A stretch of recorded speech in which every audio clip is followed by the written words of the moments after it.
Hi hello నమస్తే, welcome to my rich recipes. ఇవాళ మనం చేయబోయేది గుంత పొంగనాలు.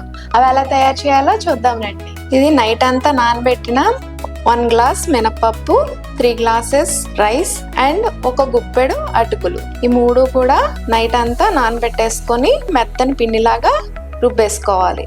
ఈ రుబ్బడం కూడా ఈ కన్సిస్టెన్సీ ఇలా ఉండాలి, ఎందుకంటే ఇందులో మనం మళ్ళీ వెజ్జెస్ అన్నీ వేస్తాం కాబట్టి.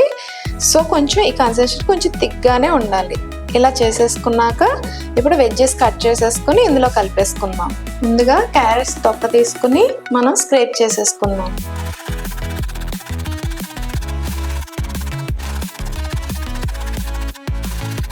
మీకు ఎంత కావాలో అంత వేసుకోవచ్చు.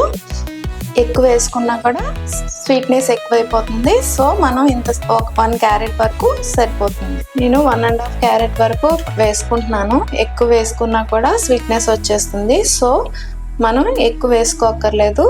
మన పిండిని బట్టి మనం స్క్రేప్ చేసేసుకొని వేసేసుకుందాం.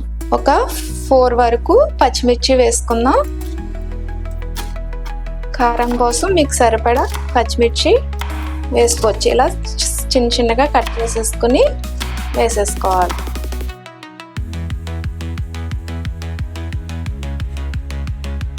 ఒక 2 ఆనియన్స్ వరకు ఎంత చిన్నగా వీలైతే అంత చిన్నగా మనం కట్ చేసేసుకుందాం. కొత్తిమీర కూడా తీసుకుని కాడలు అవసరం లేదు, లీవ్స్ ఒకటే కట్ చేసేసుకుందాం. ఇది కూడా ఎంత సన్నగా వీలైతే అంత సన్నగా కట్ చేసేసుకోండి. ముందుగా కట్ చేసిన పచ్చిమిర్చి, తురుముకున్న క్యారెట్, సన్నగా కట్ చేసుకున్న ఆనియన్స్, సన్నగా కట్ చేసుకున్న కొత్తిమీర కూడా వేసేసుకుని బాగా కలిపేసుకోవాలి.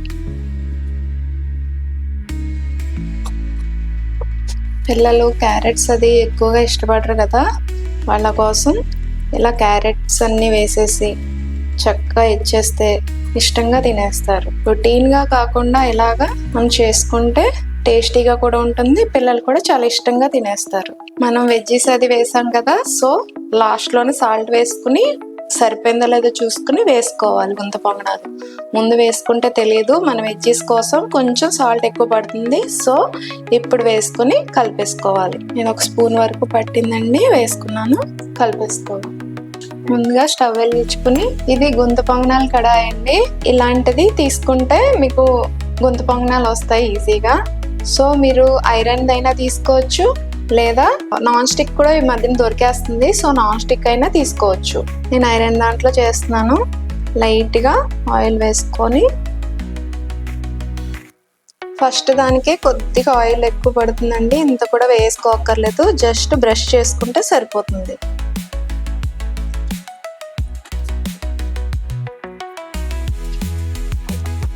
ముందుగా ఆయిల్ మొత్తం వీటికి ఇలా గ్రీస్ చేసేసుకుని, ఎక్కువ ఆయిల్ పట్టదండి, 1 స్పూన్ ఆయిల్ అయితే అన్నిటికీ సరిపోతుంది. ఇలా మొత్తం అంతా కూడా గ్రీస్ చేసేసుకోవాలి ఆయిల్తో. ఇప్పుడు ఒక్కొక్క దాంట్లో ఇలాంటి చిన్న స్పూన్ ఒకటి తీసుకొని ఒక్కొక్క దాంట్లో సరిపడా పిండి వేసుకుంటూ ఇలా అన్నిట్లో వేసేసుకోవాలి.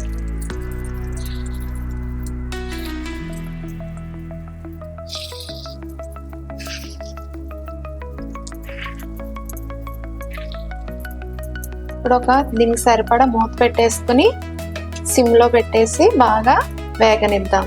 వేగలేదో ఒకసారి చెక్ చేద్దాం. కొంచెం నాన్ స్టిక్ ప్యాన్ కాదు కదా, సో కొంచెం అంటుకున్నట్టు ఉంటాయి. జస్ట్ ఇలా రోల్ చేసుకుంటూ టర్న్ చేసేసుకోవాలి. ప్రతిసారి డీప్ ఫ్రై తినలేం కదండి, సో మనం టిఫిన్స్కి అర్లీ మార్నింగ్ డీప్ ఫ్రై తినలేం కాబట్టి ఆయిల్ చాలా తక్కువ పట్టే విధంగా ఇలాంటి టిఫిన్స్ చేసుకుంటే చాలా హెల్తీ. చూసారు కదా, ఇలా మొత్తం అన్నీ కూడా టర్న్ చేసేసుకోవాలి. వేగిపోయాయి. చూసారు కదా, రెండో వైపు కూడా ఇలా వేగితే చాలా మంచి క్రిస్పీగా ఉంటాయి. సో ఇలా వేయించుకొని తీసేసుకున్నాం.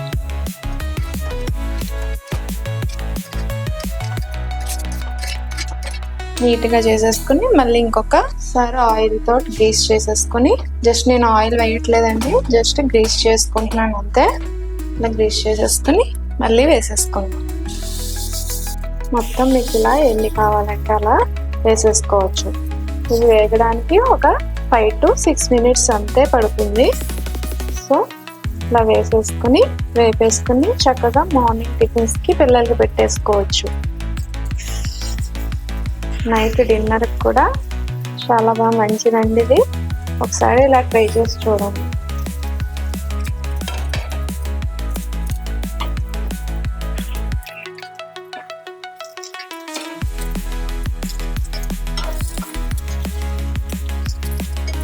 బ్యాచిలర్స్ వాళ్ళకి కొంచెం కన్సిస్టెన్సీ తెలియకపోవచ్చు కదా, అలా కొంచెం కన్సిస్టెన్సీ తెలియక కొంచెం పిండి ఏమన్నా పలుచగా అయితే 1 స్పూన్ వరకు మైదా కలుపుకుంటే మీకు కన్సిస్టెన్సీ సరిపోతుంది, మీకు చాలా బాగా వస్తాయి.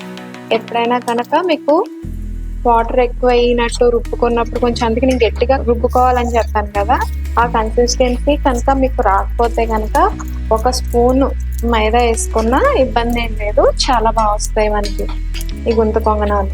ఇలా మొత్తం టర్న్ చేసేసుకొని గోల్డెన్ కలర్ వచ్చే వరకు బాగా వేయించుకోవాలి. ఇవి వేగిపోయాయి, మనం ప్లేట్లోకి తీసేసుకుందాం.